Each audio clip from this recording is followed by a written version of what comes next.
Wukong realized that he was given the lowest rank in heaven to take care of horses. He was as angry as he was insulted.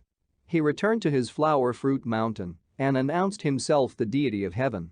This is the first failed attempt by the heavenly court to institutionalize Wukong using the soft approach.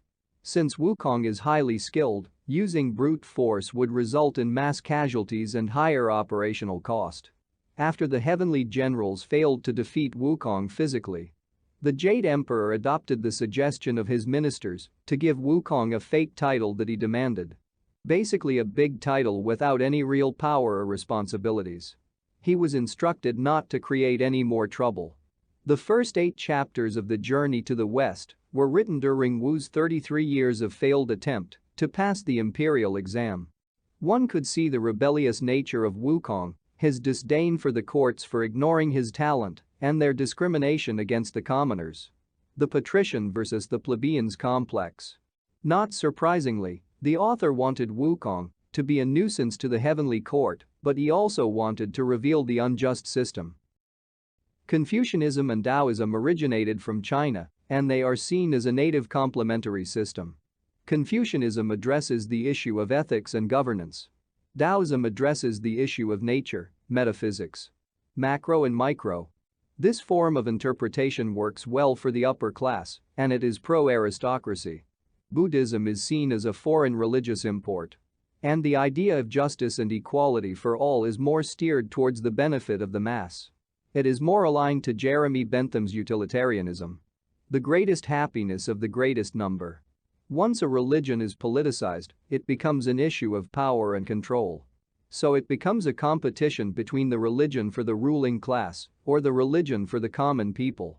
The Taoist tries to explain that Buddhism is one of the sub-branch of Taoism. Just like the Roman borrowed the pantheon of the Greek gods and modified it for their own use, the Chinese try to alter the original Buddhism into their own, known as the Mahuaina Buddhism. It emphasizes justice for all. The Theravada Buddhism also alters the original Buddhism, but it emphasizes on the enlightenment of the individual. For Taoism, the 3 pure ones are 1. Yu Qing, 2. Shang Qing, and 3. Tai Ching. With the Jade Emperor below them. The Buddha structure consists of the vertical 3 and the horizontal 3. The horizontal 3 are spatial, and the vertical 3 are temporal. The 3 horizontal Buddhas are Amitabha, Sakyamuni, and Visagyaguru. The 3 vertical Buddhas are Maitreya, Sakyamuni, and Dipankara. Sakyamuni Buddha in the center is the founder of Buddhism, also known as the Siddhartha Gautama. His 2 assistants bodhisattvas are Manjushri and Samantabhadra. Manjushri Bodhisattva represents wisdom, and his name means gentle glory and a youthful prince. Samantabhadra Bodhisattva represents universal good or worthiness. He is often portrayed as mounted on a white elephant. He is also the patron of the Lotus Sutra. Amitabha Buddha on the left is Buddha of emptiness, known for his longevity, discernment, and perception. His 2 assistants bodhisattvas are Avalokitesvara and Mahasthamaprapta. Avalokitesvara Bodhisattva, also known as Guan Shi Ying, represents compassion. He is the observer of the cries of the common people. He is also commonly portrayed as a woman in many stories. Guan Ying will appear frequently in this novel as Wukong. The comprehension of emptiness is also part of this branch of Buddhism. Mahasthamaprapta Bodhisattva represents the power of wisdom, and it means the arrival of great strength. He is also portrayed as a woman in Chinese Buddhism.